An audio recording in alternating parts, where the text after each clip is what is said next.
Heavy artillery today in several regions inside that country where rebels are fighting to bring down the Assad regime. The Assad government is rejecting the Arab League's push for UN peacekeepers.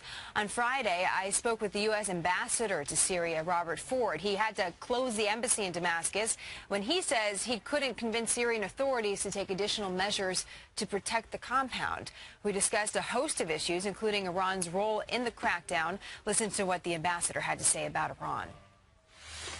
Iran's role is very pernicious. They are helping the Syrian government develop both strategies and tactics to apply repressive policies, whether it be monitoring the internet or strategizing how to beat back peaceful demonstrations.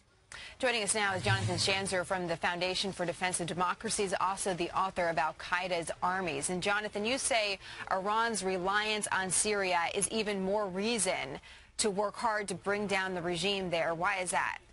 Well, absolutely. I think the Iranians have long used Syria as a proxy to prop up organizations like Hezbollah and Hamas. Syria has been a launching point for some of the insurgency attacks that we've seen in Iraq. And so Syria has played a very critical role for Iran in manipulating the Middle East. And so when we think about ways to bring down this regime right now, Syria right now represents a sprained or even a broken ankle for this regime. If we can kick out that ankle, I think you will find a much more weakened Iran. And I would also add right now that the Green Movement in Iran is watching Syria very carefully.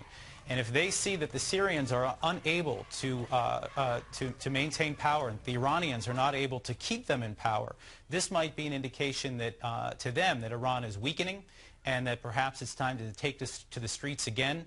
And this would obviously be a welcome development as we try to bring down this regime, or at least prevent it from going nuclear. And just for our viewers that may not be as familiar with that part of the world, the Green Movement was the movement in the streets in Iran that Iran had to try to keep down. And some would suggest it was the first movement in the Arab Spring to kind of overthrow these dictatorships in the Middle East. It was interesting talking to the ambassador about Syria for a whole host of reasons, and we'll go through a few of them, Jonathan. But one of them was his hesitancy a little bit about the opposition, the quote-unquote rebels in the street. He said, we need to encourage them to have a unified and coherent approach. He seems to be a little bit, hesitant on throwing his complete support behind the folks in the street. What do we know about them? Well, that's, I think, part of the problem is we don't know everything about this movement. It's a relatively new movement, and for good reason. I mean, the opposition has only been in the streets for less than a year. So, of course, we don't know everything about that opposition. The opposition was repressed for decades under this regime. But I think this is actually a major oversight on the part of this administration. We need to sit down with these people. We need to make sure that they have the right strategy. We need to give them the guidance that they need in order to be able to overtake this regime and bring it down.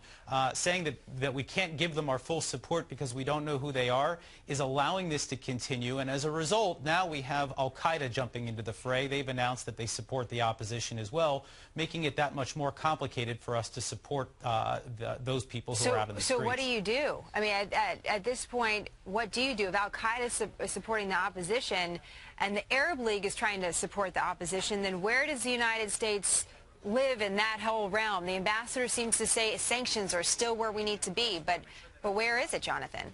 Well, certainly sanctions are an important part of this. I think making unequivocal statements about this regime needing to come down, providing perhaps other types of support to the opposition, whether communications or financing. Obviously, it's a tricky thing when you want to talk about providing arms to the opposition, and I think there's reasonable room for debate there. But ultimately, it's the guidance. It's making sure that the people who are in the streets, the leaders of this protest, understand the limits to which the United States can take part in their opposition.